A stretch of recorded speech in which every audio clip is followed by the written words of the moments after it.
اس لیے جج صاحبان نوٹ فرمائے نمبر شمار 6 انصاری یمنا محمود عالم.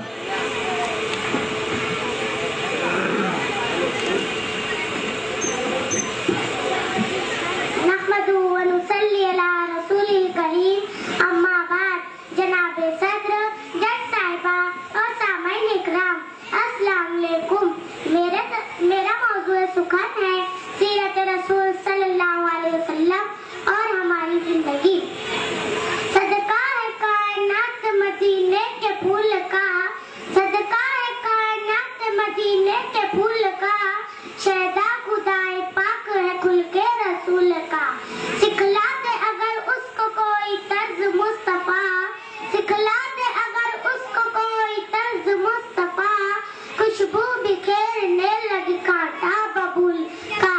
سامعین اکرام، اللہ تعالیٰ کا ارشاد ہے کہ تمہارے لیے رسول صلی اللہ علیہ وسلم کی زندگی ایک بہترین نمونہ ہے، اور بے شک قیامت تک کے لیے آپ صلی اللہ علیہ وسلم کی ذات پاک میں مکمل اور بہترین پیشوائی موجود ہے. زندگی کے ہر پہلو کے لیے سیرت رسول صلی اللہ علیہ وسلم میں رہبری و رہنمائی موجود ہے. کیا نہیں دیا آپ صلی اللہ علیہ وسلم نے دنیا کو اور ساری انسانیت کو؟ کون سی رہنمائی نہیں کی آپ صلی اللہ علیہ وسلم نے اہل کی تھی کہ بلا شبہ آپ صلی اللہ علیہ وسلم کی ذات پاک ہر قدم پر ہماری رہبری و رہنمائی کرتی نظر آتی ہے.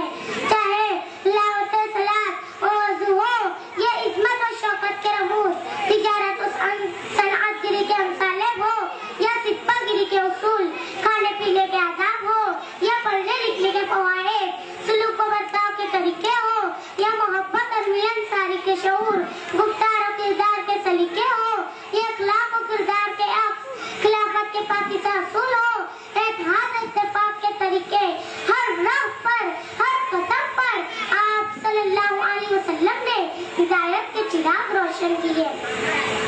مانگے ہیں آفتاب بھی خیرات نور کی، مانگے ہیں آفتاب بھی خیرات نور کی، وہ حسن و جمال تیرے تنگ در میں ہے. سامعین اکرام، اگر آپ صحابہ کرام کی زندگی کا مطالعہ کریں تو اس بات کو محسوس کریں گے کہ وہ بے سر و سامان مسلمان صرف سیرت رسول صلی اللہ علیہ وسلم پر عمل کیا کرتے تھے، اس لیے کامیاب و کامران تھے. لیکن افسوس تد افسوس، ہم نے اپنی زندگی کا نقشہ ہی بدل کر رکھ دیا. دور جدید کی چمک دمک نے ہمیں اپنا دیوانہ بنا لیا ہے.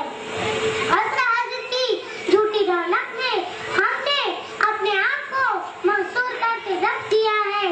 آج ہم سیرت رسول صلی اللہ علیہ وسلم کو چھوڑ کر دوسروں کی تقلید میں کھوئے ہوئے ہیں، اور دن بدن ذلت و رسوائی کی گہری کھائی میں گرتے چلے جا رہے ہیں، اور طریق مصطفیٰ کو چھوڑ کر اپنی زندگی کو تباہی و بربادی کے راستوں پر ڈال دیا. سامعین اکرام، ہم رسول اللہ صلی اللہ علیہ وسلم کے ماننے والے، ان کو چاہنے والے، ان سے محبت کرنے والے، لیکن یہ حقیقت بھی اپنی جگہ مسلم ہے کہ ہماری محبت ایمانی ہے، عملی نہیں.